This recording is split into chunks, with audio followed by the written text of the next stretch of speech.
we have NVIDIA basically talking about cutting down their wafer orders. And that is because they expect low demand for the RTX 40 series due to the crypto flood resulting in lower demand. Alleges report is coming from WCCF Tech. Based on a report from Digitimes, it looks like the recent decline in PC demand may affect NVIDIA's upcoming GeForce RTX 40 graphics card lineup, as GPU demand has hit a new low and is expected to get worse in the coming months. The report states that NVIDIA has cut down its orders of TSMC 5nm wafers, which are expected to power their next-gen GPU lineup. The report mentions that the PC and electronics market has slowed down rapidly, and Apple is also one of the big three customers of TSMC who wants to revise their wafer order given the current scenario. But for NVIDIA, the slowing PC market is not even the biggest concern. It's the recent GPU flood. Meanwhile, while AMD has cut down its 7nm and 6nm orders, which power its current CPU and GPU lineup, they haven't revised their 5nm wafer orders, which means that the company remains optimistic about its Zen 4 and RDNA 3 product lineup coming later this year. There's always more to the story, right? And one of the things that's kind of interesting here is that during the crypto boom and during the shortages and the lockdowns and all of that, you basically had AMD in a position where they weren't actually able to manufacture and ship enough GPUs, while NVIDIA, on the other hand, had multiple foundries and had a ton of GPUs available to ship. This ended up being a kind of odd position where for a while, the AMD GPUs were just a paper launch.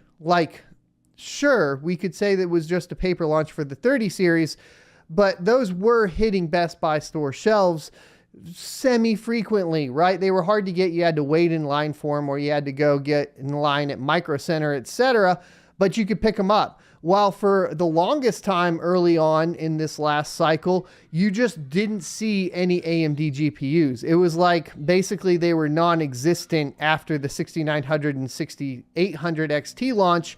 You didn't see anything on the shelves. And if you did, they were so overpriced that it really wasn't worth it. Now I'm having some kiddos in the background go crazy. They're playing, so I apologize for that, but it is what it is. It's summer. Welcome to the summer. So it is what it's going to be. I apologize if it's distracting. So, in addition to this, though, NVIDIA has paid a huge amount of prepayment. Oh, no, I want to continue on that thought. I'm getting distracted here by the noise. I'm the one getting distracted. All right, so what I wanted to take, or where I wanted to essentially take that to, was going to be the fact that now it seems like from a supply standpoint with AMD and NVIDIA, that AMD is going to be able to basically meet NVIDIA with the same amount of supply. So while they don't have access to as many resources as NVIDIA, just like they have it in the past, now they probably have basically the same amount still, right? So that's why they're probably not going to be cutting down. The other interesting point about that is if we look at power to performance numbers, the RX 7000 series coming from AMD is looking much stronger this time around, even stronger than the 6000 series looked like than the competitor, the RTX 40 series. So I think that AMD feels very, very confident, and just reading this line alone makes me consider the fact that AMD is probably extremely confident in their product that they're about to launch. And that makes me extremely excited because I want competition in the GPU market from a gaming perspective, from a rendering perspective, from a mining perspective, all of it, right? And we're also getting a big bus at the top end, so we're going to be able to see AMD actually swing really significant blows at that top end market this time around. In addition, NVIDIA has paid a huge amount of prepayment to obtain more process capacity below 5nm since Samsung's 8nm return to TSMC. However, the decline of the mining boom came quickly. All right. And the terminal channel and graphics card manufacturers were full of stock. The large number of second-hand cards released on the market and the less than expected demand for gaming PCs forced NVIDIA to adjust its plans and indicated to TSMC that it would delay and reduce the first wave of orders.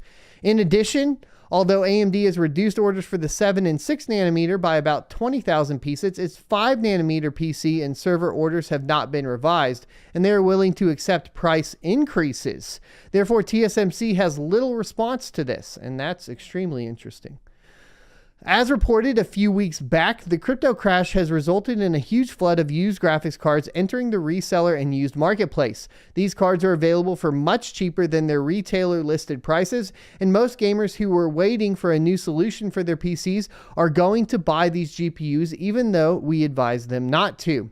Not only is there an existing flood, but the NVIDIA GPU inventory that is comprised of current gen Ampere graphics cards is vast. Yeah, people in this economy aren't going to be like, oh, WCCF Tech had an opinion piece that said that we shouldn't buy GPUs and from used markets and then not do that. Like, money's tight. If you're able to pick up, a cheap 30 series GPU, people are going to do that, especially over a 40 series right now too. Because if you're looking at the 40 series, like we've talked about before, you're looking at upgrading to ATX 3.0. So you're going to have to upgrade your power supply as well. And that's not an insignificant amount of money, because as we look at these new ATX 3.0 standard power supplies, there's really not much under 1,000 watts, which means you end up in a position where you are over 1,000 watts. And that pricing, of course, in accordance goes way up for those power supplies as well. NVIDIA wants to cut orders, but TSMC is unwilling to make concessions. This is interesting. At present, the adoption of the 5 nanometer next generation RTX 40 series can delay the purchase of goods for one season, or even to the first quarter of 2023. But NVIDIA is responsible for finding other vacated production capacity. Customers take over to make up, minimizing the impact. Furthermore, the report states that NVIDIA already paid TSMC to secure a vast supply of 5 nanometer wafers early on.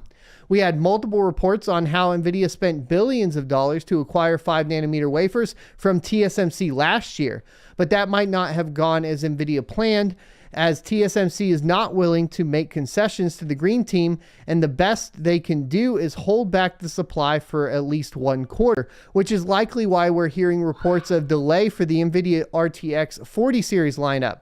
The possibility remains that the launch may be moved to Q1 of 2023. NVIDIA will also be responsible for finding replacement customers for vacated production capacity. So, what have we learned? Obviously, we've learned that we are probably going to have an even larger flood of GPUs. NVIDIA can really only delay one quarter, which we're looking at sometime in 2023 for the RTX 40 series to start flooding the market. Hopefully what that does, just to give you guys an idea, is NVIDIA probably wants to reduce the supply initially so they can keep the higher MSRP prices. When they have a huge flood of it coming in 2023, we'll probably see a reduction in lots of sales, especially from third-party board manufacturers come out on like Newegg, Amazon, Best Buy, etc. And the prices will have to come down, especially considering the fact that everything is flooded. So I think from the perspective of purchasing a brand new Ada Lovelace GPU, a 40 series, the best bang for your buck is going to be in that second set of shipment that they're forced to make, that's going to increase the supply so significantly that they can't keep the prices at where they're supposed to be.